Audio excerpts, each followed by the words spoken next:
Oh my goodness, I think I see it there. Ah! So exciting. Hi there, I'm Lish, and if you've missed my last two videos, I've just flown from northern Norway to Perth, Australia, with some unexpected stops along the way, all for this reason. The Indian Pacific, an all-inclusive experience that I've had booked for over a year. And I'm going on Christmas.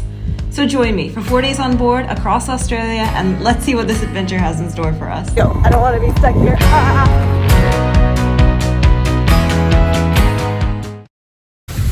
Alright, I am now standing outside of Perth East Station, and if you can see, there's a little flag thingy for the Indian Pacific. Let's go in and see what they got for us.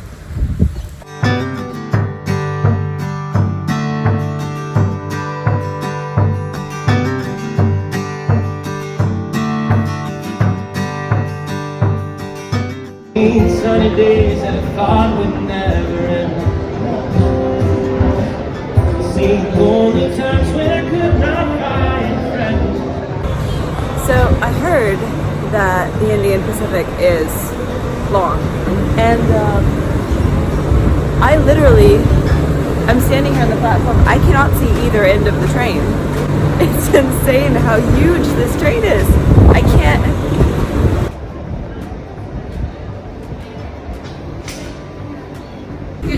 All the crew are wearing like reindeer antlers and Christmas themed head stuff. It's very cute.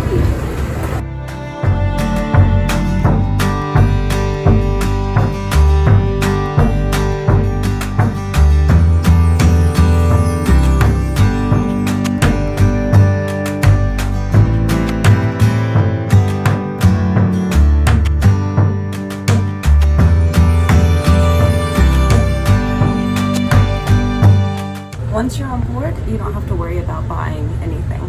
Everything is included. All the food, all the drinks, all the excursions, everything like that. So the bar is open 24/7. You can literally go up at any time and ask for anything you want, and the guy will get it for you. So of course, pre-departure, I decided to be bougie, and I got some champagne. I don't know if you do the pinky out with champagne, but I literally never travel like this, so you know, I just decided to make the most of it. Sit back, relax, ready for takeoff, or departure, or whatever you call it. Please take the time to read the safety information in your carriage.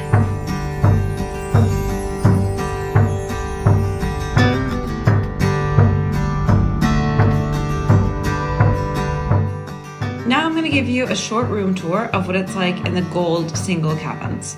There's a bit of storage options, including a pull-out shelf and a few little cupboards, including a cute little shelf cupboard thing right beside the seat, and there are outlets in each room, which is super nice. Large luggage must be checked the entire journey, and you can only bring a carry-on board, which can be stored under the bench in your room. The single cabin also has a sink, mirror, more storage space, and nice amenities products from Apelles, which, yeah, nice touch. Now for the bathroom situation. In Gold Class, there's 2 toilets at the end of every car, which were pretty standard, clean, not smelly, running water, pretty much everything you need. And in addition, each cabin had 1 full bathroom, which included a huge full shower and also standard toilet and sink again. Just to show you as well, each cabin has one of these kitchenette type things. It's time for lunch. So everybody gets different slots for lunch and dinner. And what they explained to me is that they rotate these slots. There's 3 slots in general.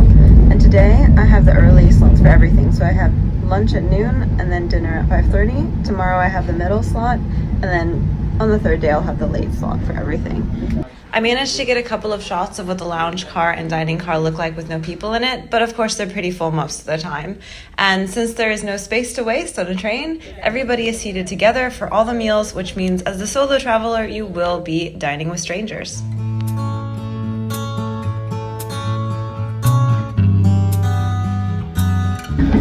They've got like a live GPS tracking of where we are. It doesn't really tell you very much. I mean, it's like you're in the middle of nowhere. Okay, thanks.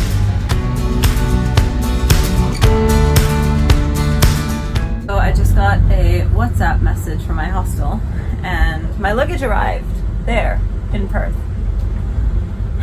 I asked them if they said it could be sent to Sydney. They said the baggage people didn't say, which, like, I told the baggage people ahead of time I would be leaving Perth after this certain date and it needs to be sent to Sydney after this certain date. I also told my wine is like sliding off the table here. So now it's just sitting there in Perth and I'm not quite sure what to do. I should probably contact the baggage people. I don't know, but I'm now entering the Outback and I've lost cell service. So, more adventure. Is adventure still the word at this point? I don't know.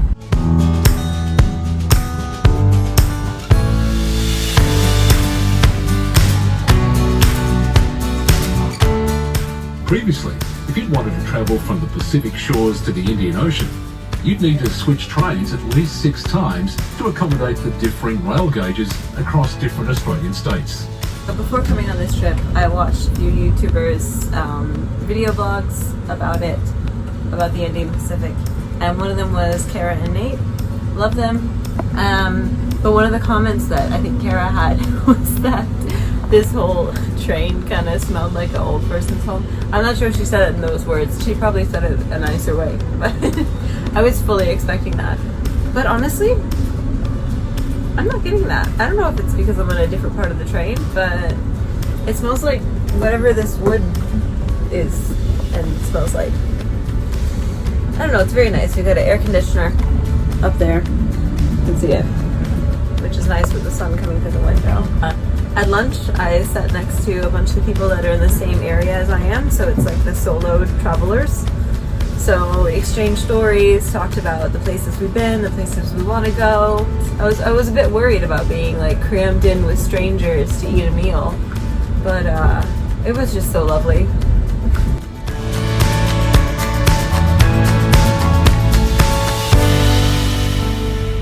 And dinner time. So I requested a vegan menu for this entire trip, and I was not disappointed with the selection. Bed was made up when we came back from dinner.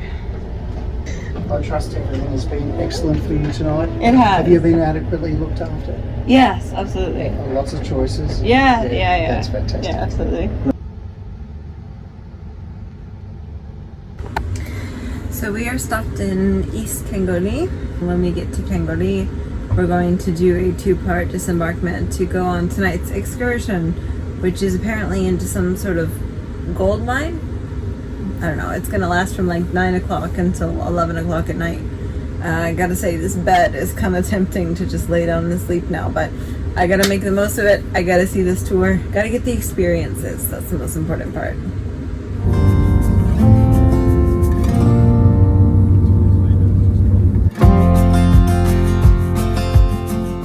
But you can go inside, and that's a good view from in there as well.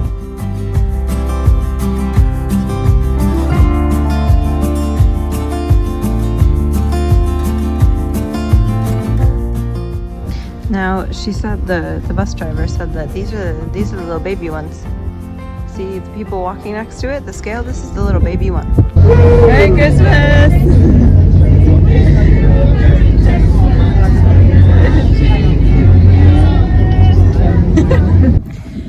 So we were first told that this excursion would be from 9 to 11. It is now, how do you say that, midnight 40?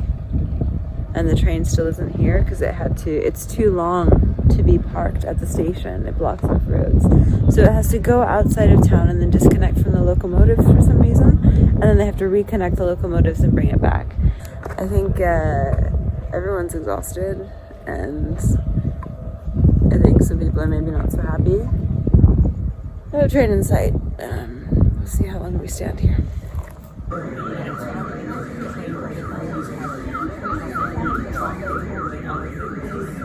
It's now 1 in the morning. They just walked by and said 10 minutes until the train. They also said that 15 minutes ago, so.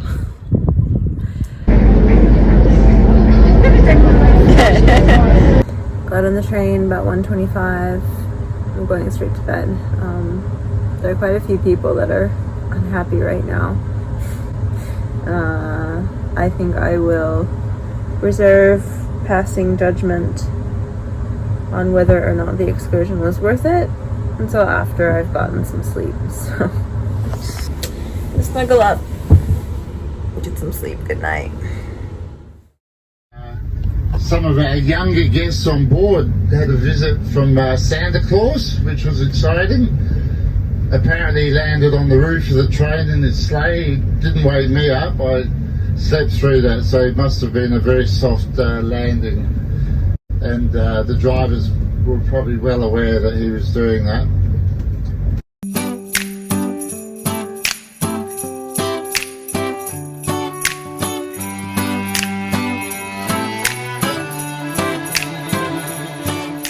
About to go out.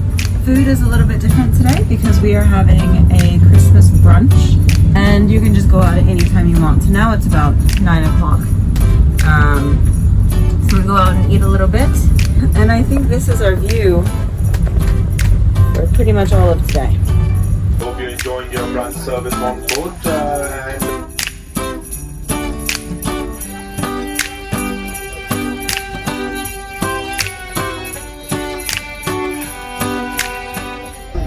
Welcome to Western. Just crossed the border, so welcome to South Australia. So just repeating, I would like you to now wind your watches forward by 2.5 hours in line with the Australian Central Daylight Time. We finished brunch at 11 o'clock, and then 2 minutes later, it's now 1:30. I kind of think it's funny that there's a 30-minute difference, like a 2.5 hours, not full. But anyway, time flies when you're chilling in a ghost Now, ladies town. and gentlemen, while we are waiting, I'd like to give a little bit of a history on the township of Cook. After about 30 minutes of waiting, it was finally time to get off board and spend Christmas exploring this abandoned ghost town in the middle of nowhere in the Outback. And this is the town of Cook, ghost town, which population of 4 just increased to how many? Increased a lot. The guy was explaining to us that this used to be a very busy town. It had its own school, its own hospital, and everything. And then in 1997, there was a national takeover of the railway system here. And basically, they decided that they don't need this town anymore. And almost overnight, everyone just left. So now everything is abandoned. It's very quiet and eerie here. There are no permanent residents, but there's a rotating residence of about 4 people at a time that service the railway, and this is their job. Like, they put up a Merry Christmas sign for us. I assume it's for us. There's no one else here, so.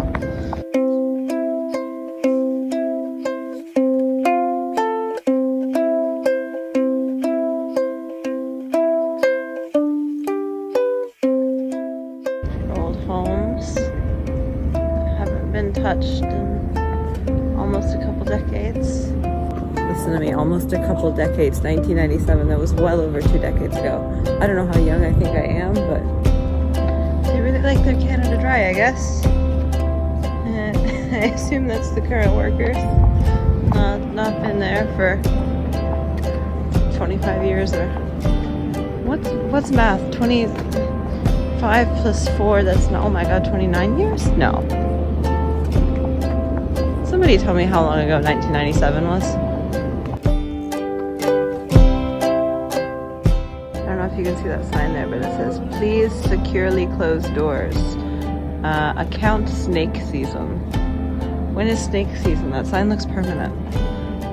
So these are the houses where people live now. One of the guys just came out, talked to his neighbor about something, putting something in the fridge, I don't know, and then made fun of my friend Julie for not wearing a hat. Our hospital needs your help. Get sick. Also, we have entered the Nullarbor Plains, which is the longest straight railway. This area has the longest straight track of rail in the entire world. So we should not be hitting any curves, I think, at least for the rest of the day. Cook Pool. They said they used to have an underground pool here, as well as a part of the community. Must have been really nice on days like this. And then the town in all directions just kind of ends. So, very unique place to live.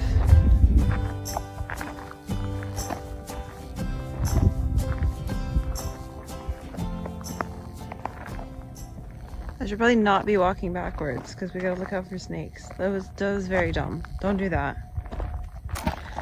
I think one of the most incredible things that, you know, it's impossible to pick up on camera is this, the Outback, and just how vast and endless you feel it in the air, that this just doesn't end.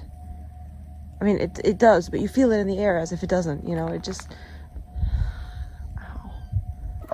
No, that's our siren. We have to go back already. Okay, gotta stop messing around now. They just gave the final warning.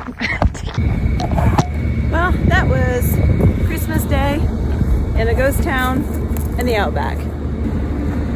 Gotta say, it kind of might be one of my favorite Christmases so far. Don't tell my family and friends because I love them. But we gotta go. I don't want to be stuck here.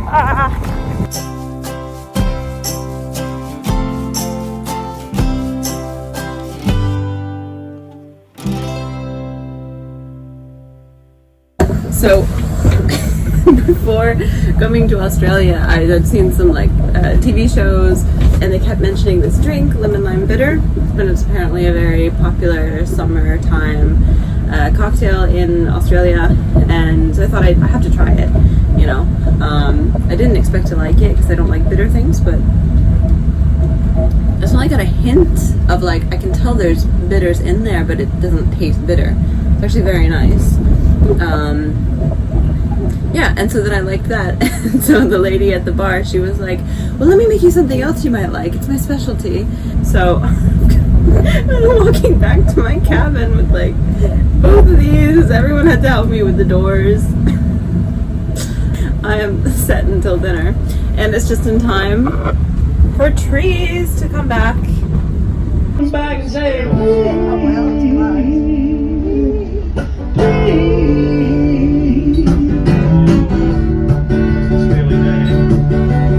A few hours later, it was time for Christmas dinner, complete with Christmas poppers and a few little props and decorations. The track started to get a little bit bumpy again after we made our first turn of the entire day, just in time for a gorgeous sunset. It was at this point that two of my new friends and I had the brilliant idea to close off Christmas night by sampling every single red wine on the menu. Yes, every single one. Made for a bit of a late night, but the staff really had fun with us. You got romantic mood lighting. Oh my god, you guys, I just had the best Christmas night, and now it's time for bed again. We're going to bed at 1 in the morning. The train is rocking a lot. I don't know what kind of sleep I'm going to get before Adelaide, but we'll see. Good morning, we are now arriving into Adelaide. Like I said, I watched some YouTube videos of people who had done this before, including Kara and Nate. And Nate had the great idea to go for a run in Adelaide. I've been sitting on a train for 2 days, eating and drinking and just sitting. So I'm gonna get out, get a bit active, and see what I can see. I gotta stay out ready. I'm not sure that running is the move for me this morning. I'm already tired. Here's the station. I think they're changing locomotives.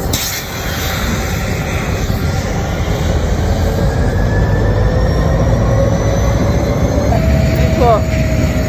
They told me to go this way. So, I'm gonna do that. Try to jog a bit.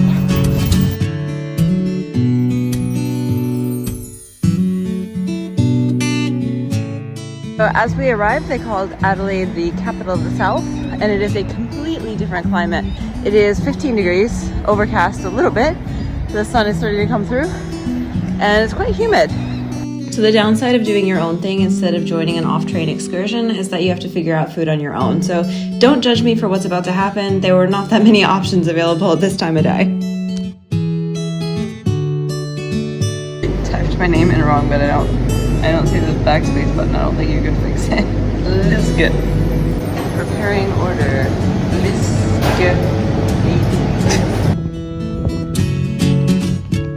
We're at Whitmore Square, parked in the city centre, or at least the centre of the city where I am. The city seems to be split up into two parts. Nice park though, in this area. Alright, so 30 minutes. Keep going. Choo. I've been here all of 40 minutes and I've already run into 3 major parks. And it seems like, looking at the map, this city is just surrounded by huge parks on all sides. And it's so nice.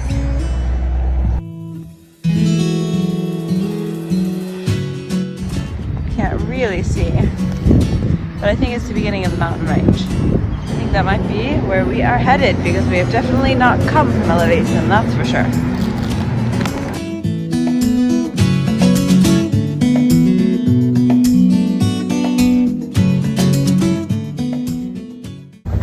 Okay, I just checked out the shower. It's so spacious. It's bigger than my shower at home. Our entire crew has changed now in Adelaide, and I'm now facing the other direction. So we'll see how it goes looking backwards. Might not be too bad.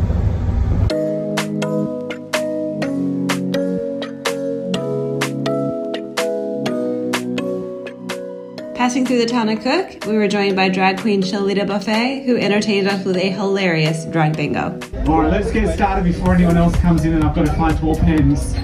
The case we're playing all 3 games at once, so the whole page at one time. If you've got a 50, I can probably work it out for you. Please give it up for the one and only. Nothing like doing your own introductions. It is Shalita Buffet!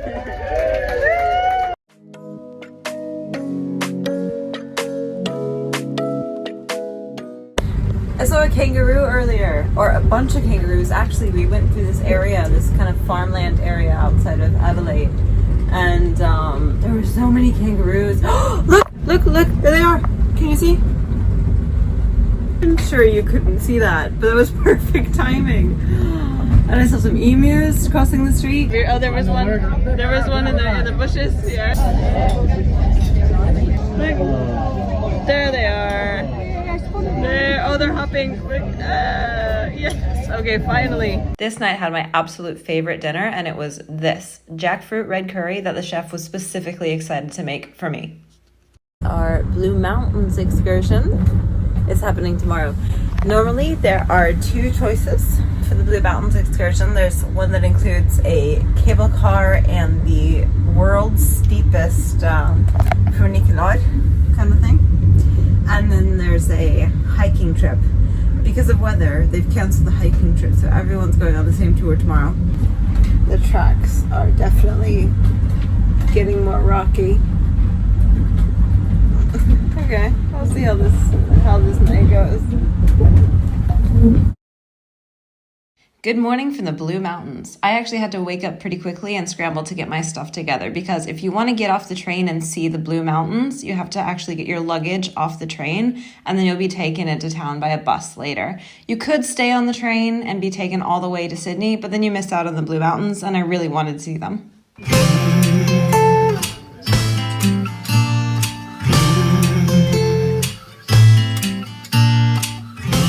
In just a few moments, and you will be able to see 270 meters down into the Janison Valley. There we go.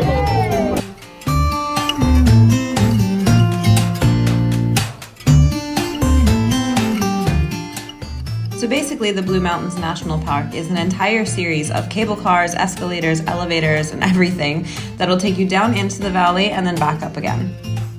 The walkways and sites were gorgeous, but it was a bit of a crowded experience, seeing as everyone on our train was joining the same tour today. At the end, to get back up to the top, we rode on the steepest funicular in the entire world, and it almost felt like a roller coaster in reverse.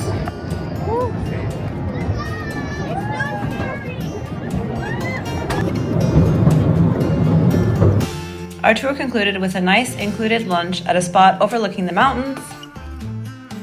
And then the Sydney Opera House was... Wait, how did we get here? Yeah, sorry about the abrupt ending there.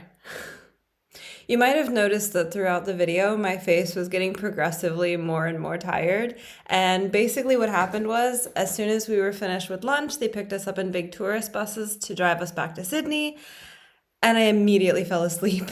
So I didn't get any footage or any pictures driving into Sydney. But I mean, that's basically what it was a drive into Sydney, and that was it. I did record some video of me talking in Sydney about my summarizing thoughts, you know, the pros and cons on the trip and whether or not I thought it was worth it. So I'm going to include that at the end of this video. If you're interested in that, just keep watching. Otherwise, that's the end of our journey. Thanks for joining. Thanks for watching. And I will see you in the next one, which is a road trip across New Zealand's North Island. And I drive on the left for the first time. And it's super scary, but also really fun and pretty. And yeah, I'll see you in that one.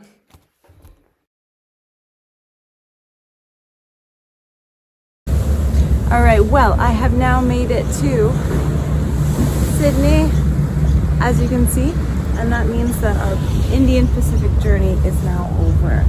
I thought I would take a couple minutes though and give you some honest opinions and feedback about the journey if you're thinking about doing it yourself. In general, overall, was the trip worth it? Absolutely 100%, and I would do it again. Even for a budget traveler for myself, I had to save up for a year, pay myself back every single month to do something like this. Even still, absolutely worth it. The negative feedback that I heard from other people on the trip had to do often with the food. I heard that the food was nothing special. I heard that I was often served cold. I didn't experience that, but I think some people maybe with some of the later food seatings did experience that. And then also there were some complaints about the organization. So sometimes on off-train excursions, there was some miscommunication about which trains would get off first and where to go, and there was some waiting time, and you saw that on the first night. I experienced, maybe just after that first night that was the real kind of bump in the road for me, but after I got some sleep, it didn't really matter anymore, and I had a fantastic time. I think that my friends and I realized that a lot of the people around us who were complaining, it's kind of like, if you want to find something to complain about, you're going to find something to complain about. And we just extracted ourselves from those situations because we were having so much fun. So it really just depends what you're looking for and what your standards are. If your standards are that everything is going to be absolutely perfect, I don't know why you travel then. Sorry. Because that doesn't happen when you travel. But you should maybe then book a platinum class, because then there's more organization, or there's more close follow-up for the people in platinum class. But anyway, I didn't really mind any of these things. And finally, my opinions about Christmas on the Indian Pacific. I thought it was very cute. There were also people complaining that they didn't really do very much for Christmas. You can judge for yourself. I mean, what I showed in this video was mainly what they did. I feel like looking around in Australia both before and after the trip, it doesn't seem like it's such a big deal anyway, especially compared to like Norway, where it's all out for 2 months beforehand. So I don't know if that's an Australian thing or this train thing, but again, I didn't mind any of this, and this was just a very picky criticism that I heard from people around me, but it might be something to consider if you're expecting this to be a particularly special trip on Christmas. There's some special things, but it might not be, everything you're dreaming of. Anyway, thank you guys so much for following me on this journey. It's been very interesting. It's been very fun. I hope this was helpful for any of you thinking about going on the trip. And yeah, let me know in the comments if you do go, or if you experience something different, or if you have any questions about it. I'd be happy to answer. Now I'm just gonna go explore Sydney. See you guys later.